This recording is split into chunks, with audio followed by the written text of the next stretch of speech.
Nay, kinakabahan po ako. Malungkot ka ba pag matalo? No, it's okay. Di ba okay lang matalo? At least, ano yon sabi mo? Experience. O, dyan ka mas matututo, magle-learn. No? O, don't cry. O, smile ka na. After natin, kain na lang tayo sa labas. Good luck, good luck! Hindi na iwasang kabahan ng 9-year-old grade 4 student na si Jairus Jennard Hernandez o mas kilala bilang JJ para sa kanyang sasalihang inter-school journalism competition. Kwento ng parents ni JJ, very confident at consistent honor student daw ang anak nila. Pero dahil maikli lang ang panahon niya sa preparation para sa competition, bigla raw siyang nakaramdam ng kaba. Nasali po si JJ sa feature writing. Pero yun nga po, 3 days prior the competition na po sila na-inform. Kaya very anxious po talaga. Though the first few days po, very excited po talaga siya. Kasi sa personality po ni JJ, gusto niya nag-explore and very confident po siya sa mga activities na gano'n. Pero by the time na medyo lumalapit na yung competition, may feeling daw po niya hindi pa siya prepared.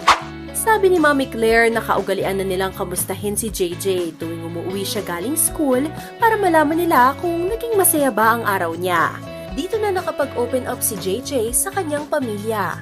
Before the competition, lagi kong sinasabihan si JJ na manalo, matalo, okay lang yan. Kasama sa competition yun para hindi po siya masyadong masaktan. Kaya lagi namin po sinasabi sa kanya na lagi mong isipin may natatalo sa competition. Ako po, tinanong ko din po siya kung gusto niya talagang sumali. Pero ito po kasi talaga niya, kaya sabi niya, experience naman po yun, at least na-try po niya. Very positive naman po siya dun sa competition. Matapos ang competition, hindi nanalo si JJ. Pero, he handled his defeat very well. Nakatulong din kasi ang gabay sa pag-review at pag-comfort ng parents ni JJ sa kanya bago ang event. Nung kinausap po ako ni nanay, tatay at naining po, nabawas po ako ng anxious ko. Kasi po parang sinusuportan po nila ako palagi sa mga school activities ko po, especially campus journalism po. Enjoy po ako po kasi I did new things po and new experience po. And I made new friends po. Manalo matalo po, basta po nag-enjoy ka po and tried your best po.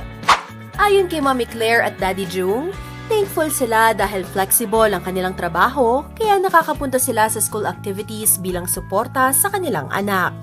Kaya ang advice nila para sa ibang working parents, siguraduhin kahit busy, mag-make time pa rin para hindi mawala ang communication sa mga anak. Minsan kamusta lang, isang word lang po yun pero ma-elaborate na, malalaman na talaga kung kamusta yung araw and ano po yung nararamdaman ng bata. Sa case po kasi ni JJ, lagi ko po sinasabi sa kanya na yung grades po hindi naman nagde-define kung gaano pagaling. So very important din po na, nasabi ko po na no pressure. Though minsan sa bata na lang din po nanggagaling yung pressure gusto po nila na nag-excel sila. Pero bilang parents po, yung magagawa lang po natin, support lang po talaga. Good night po everyone! Thank you po kay nanay, tatay, and nining for supporting me!